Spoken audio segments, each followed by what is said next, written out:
Avant de plonger dans cette histoire incroyable, pensez à vous abonner à la chaîne et à activer la cloche.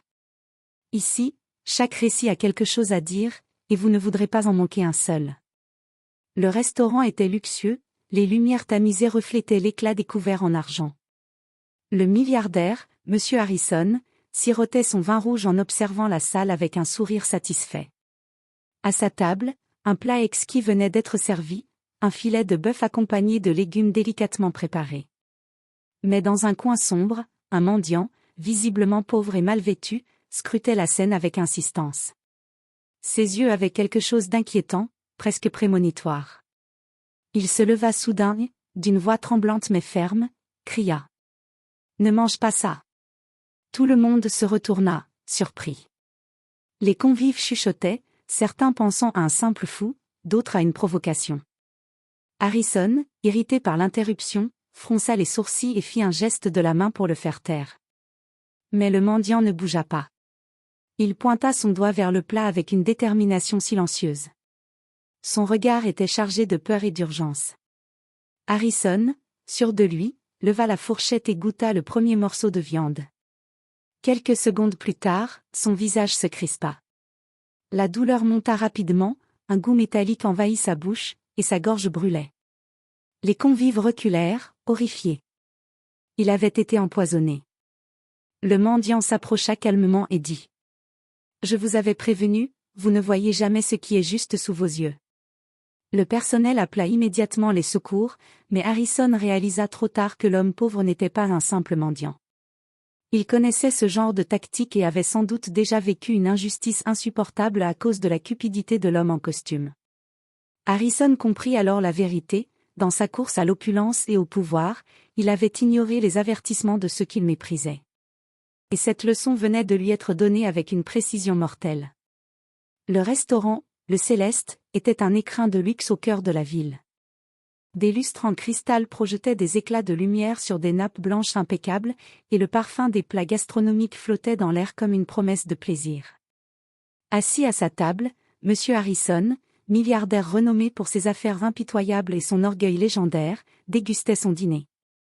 Chaque geste était mesuré, chaque sourire soigneusement calculé. À ses côtés, des associés et investisseurs souriaient, espérant capter un peu de sa faveur. Harrison semblait invincible, maître de son monde. Mais quelque chose d'inattendu allait briser cette illusion. Dans un coin sombre de la salle, un homme mal vêtu se tenait à peine droit, ses vêtements sales et déchirés trahissant des années de privation.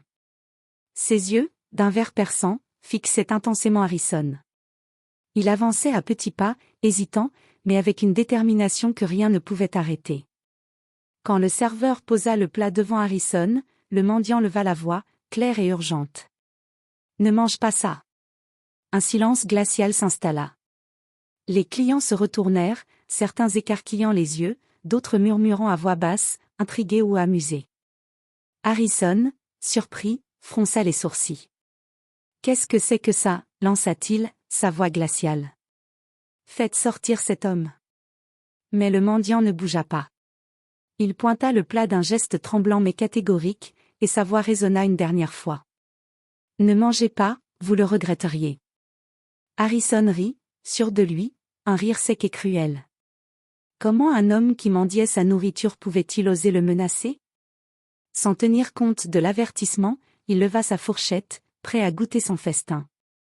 À cet instant, une étrange sensation traversa la salle. Les yeux de Harrison croisèrent ceux du mendiant, et pour un bref instant, il y eut un échange silencieux, une promesse non dite, un avertissement venu d'un passé qu'Harrison ne soupçonnait même pas. Il ne savait pas encore que ce simple dîner allait devenir le point de départ d'une série d'événements qui ébranleraient tout ce qu'il croyait contrôler. Harrison porta la fourchette à sa bouche, ignorant le frisson de peur qui traversait l'air. Le plat semblait parfait, irrésistible, mais le regard du mendiant ne le quittait pas. Quelques secondes à peine suffirent pour que le goût riche et succulent de la viande se transforme en horreur, un goût métallique, amer, presque chimique envahit sa bouche. Qu'est-ce que c'est ? Balbutia-t-il, son visage se crispant. Il recracha la bouchée, la faisant tomber sur l'assiette, tandis que son estomac se tordait de douleur. Le rire moqueur et tremblant du mendiant se fit entendre. « Je t'avais prévenu. Les convives s'écartèrent, choqués. Les serveurs accoururent, appelant le chef et le médecin de l'établissement. Harrison sentit une faiblesse étrange s'emparer de ses jambes. Chaque battement de cœur lui rappelait combien il était vulnérable, combien son pouvoir et son argent étaient inutiles face à ce qu'il venait d'ingérer. Le mendiant, calme malgré la panique qui régnait, s'approcha de la table. Ses yeux reflétaient une détermination silencieuse, comme s'il savait exactement pourquoi Harrison devait apprendre cette leçon. « Vous avez ignoré trop d'avertissements, dit-il doucement, mais chaque mot résonnait avec la force d'un marteau. Vous avez foulé aux pieds ceux que vous croyiez faibles, cruels avec ceux qui ne pouvaient rien vous donner. Et maintenant, vous allez comprendre. » Harrison tenta de parler, mais la douleur lui coupa le souffle. Le monde autour de lui se brouilla, les chandeliers, les convives, les visages inquiets, tout devint flou. Il réalisa, avec une peur glaciale, que cet homme, ce mendiant qu'il avait ignoré et méprisé, détenait un pouvoir que ni l'argent ni l'influence ne pouvaient effacer. Dans son esprit, une vérité commença à émerger, ce n'était pas un simple hasard. Le mendiant connaissait son passé, ses erreurs, ses injustices.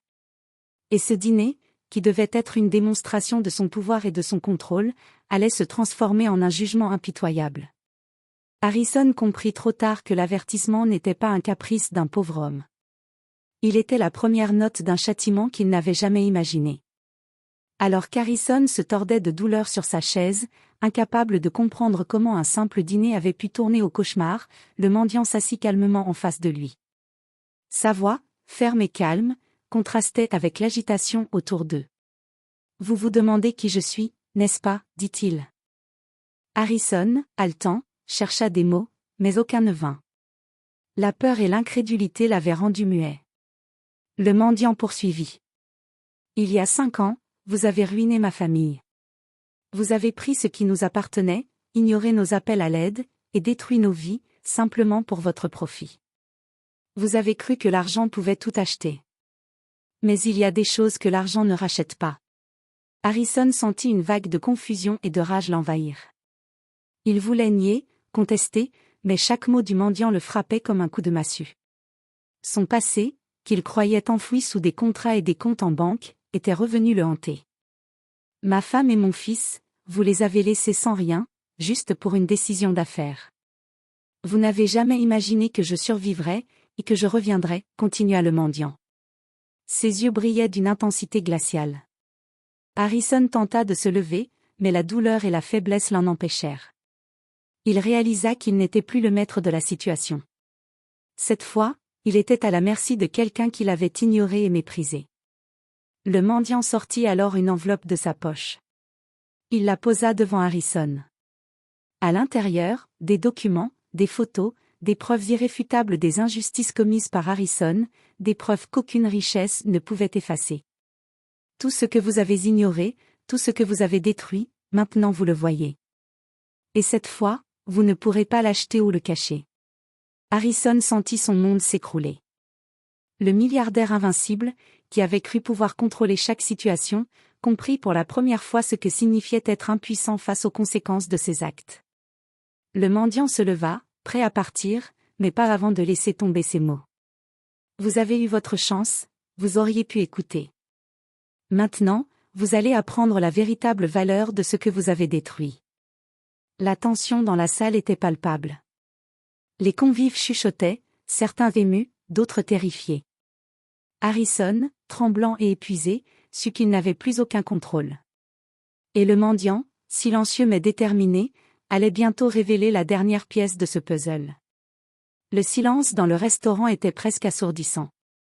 Les convives, figés, observaient Harrison pâlir à vue d'œil, incapable de bouger ou de parler. Les secours avaient été appelés, mais le milliardaire savait que le véritable danger ne venait pas seulement du poison. Le danger, c'était le mendiant. L'homme pauvre se tenait droit, le regard froid mais implacable, et posa une main sur l'épaule de Harrison. « Vous avez toujours cru que votre argent et votre pouvoir suffisaient à tout contrôler. Mais le vrai pouvoir, c'est celui de la vérité et de la justice, » dit-il d'une voix qui résonnait comme un jugement. Harrison tenta de protester, mais aucun mot ne sortit.